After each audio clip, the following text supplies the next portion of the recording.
Well, here I am at All the Money in the World, and as you can see, there's no one here. So this should be interesting. We'll see how this goes. So here I am back at home. Now, I didn't really like the movie, but it's getting kind of late, and I don't really want to set up my equipment. And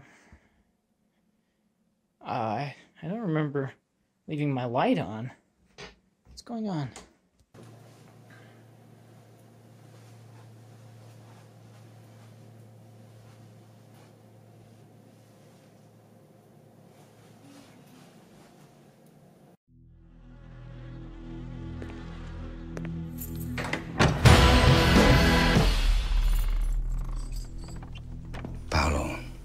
Come on, drink. Fast as you can swallow. You drink enough, you can't feel a thing. What is that? What do you mean I'm not gonna feel it? Mr. Getty, your grandson, he's been kidnapped. Hello, welcome back. Today I'm reviewing the new movie from 97-year-old filmmaker Ridley Scott. And no, it's not Alien Covenant, which also came out this year. It's ATMITW, or All the Money in the World, which is Ridley Scott's latest movie. Of course, we all know who Ridley Scott is. He's really the only reason I went to see this movie.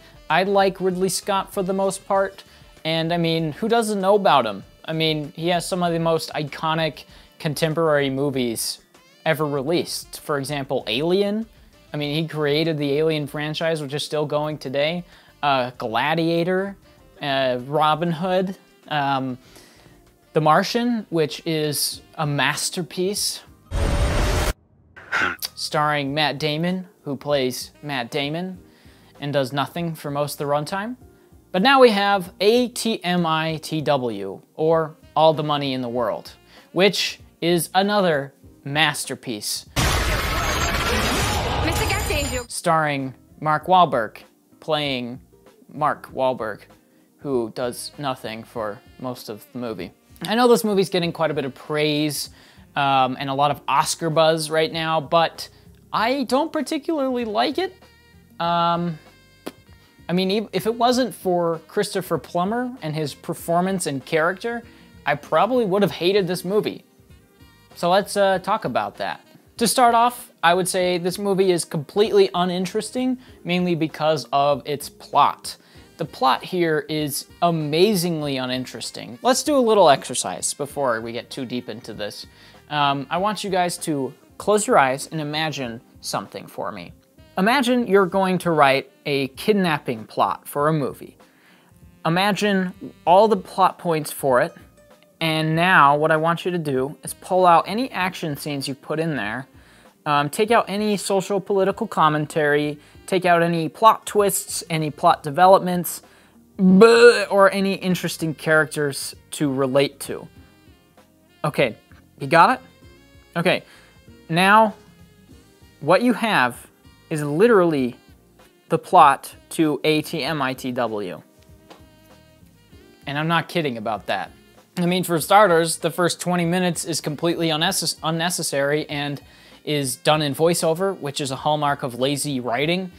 And most of the stuff that it voices over is completely uninteresting and has no say on the story in any way, shape, or form. I mean, it goes into how Christopher Plummer's character, Paul Getty, gets his money, or how he got his money, or why he has his money, or the family struggles that he's had, and it's literally unnecessary to anything that's happening. And it not only that, but some of the stuff that is in this first 20 minutes is established again in the movie later in a more organic way. So why even have that?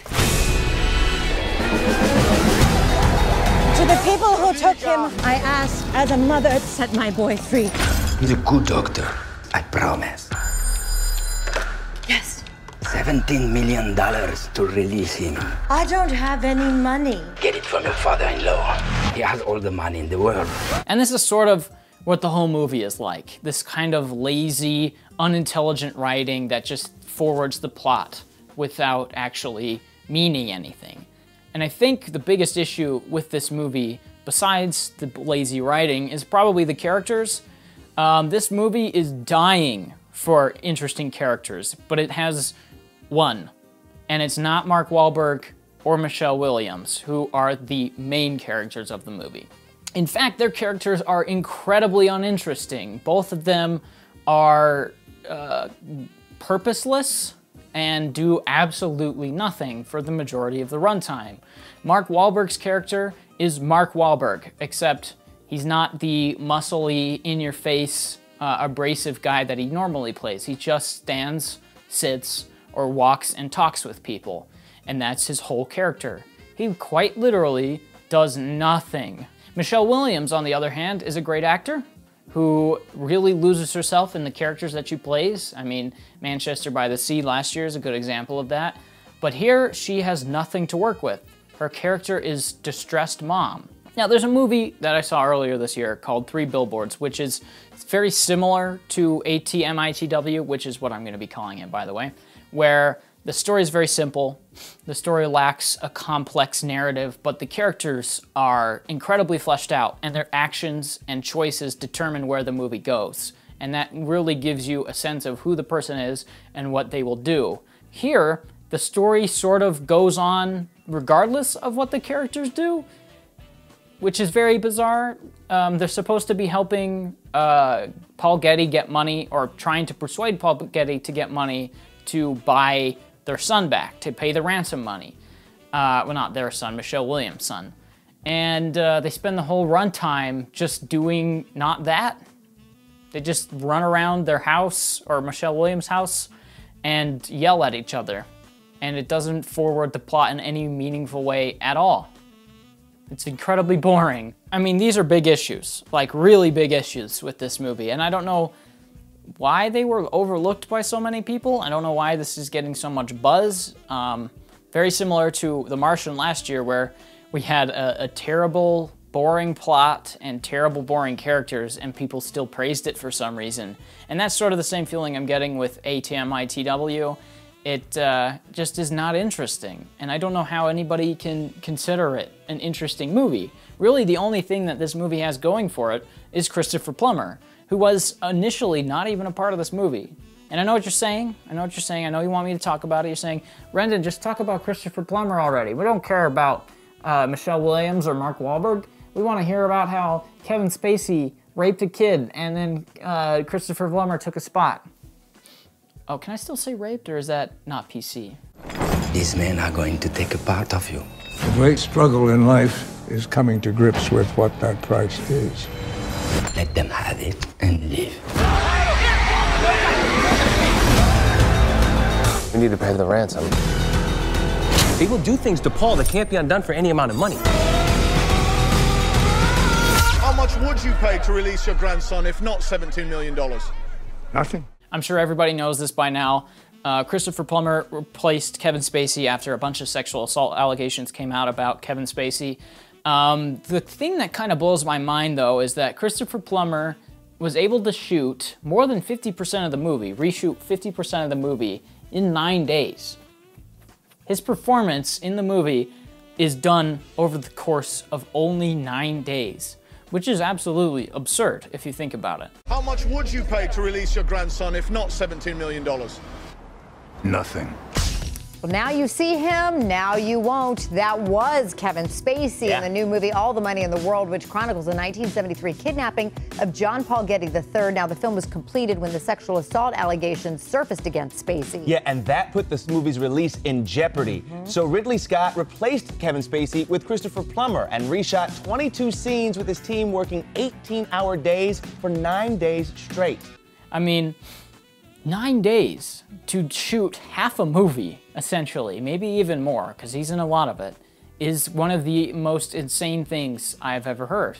Of course, they had to do like 18-hour days, but still, that's just wild. And it's crazy, too. What's even crazier is that it feels seamless. Every scene with Christopher Plummer feels like it belonged there in the first place. If you didn't know about all the behind-the-scenes crap going on with this movie, you probably wouldn't have known watching the movie on its own. It feels very seamless. There's only one shot in the desert where it looks pretty apparent that Christopher Plummer was just green screened into the scene because they couldn't reshoot it. and that was confirmed in an interview that I watched with Ridley Scott. But other than that, it flows really well. And maybe that's because Ridley Scott shoots his movies all exactly the same. So splicing, you could splice in footage from Alien Covenant and it would probably still work here because it looks the same.